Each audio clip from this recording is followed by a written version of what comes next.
So you can also take a look at the trajectory of your performance and identify where you do need to give more voice and where you can pull it a little bit.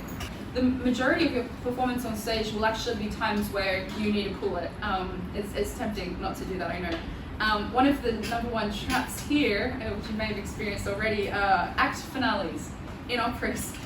So it's likely your part is going to be doubled with the orchestra or other singers or the chorus. It's time not to be a hero. Don't try and sing over everyone.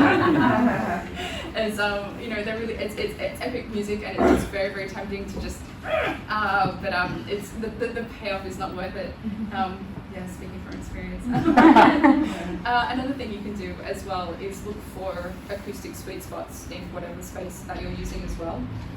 If you're on stage with the proscenium arch, you can stand slightly upstage of the arch and use that to kind of funnel your voice forward.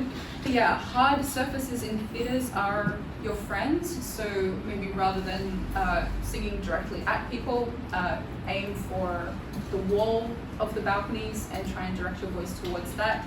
Obviously try and practice with stagecraft as well. Don't sing upstage, don't sing into the wings.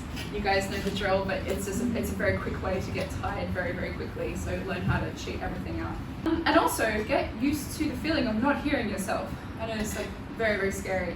And you can practice this actually by practicing with earplugs. And there's actually a bunch of benefits to practicing with earplugs. And I've done a whole video about this before actually on my YouTube channel, and I'm not going to talk about it here, but if that sounds interesting to you, you're more than welcome to check it out.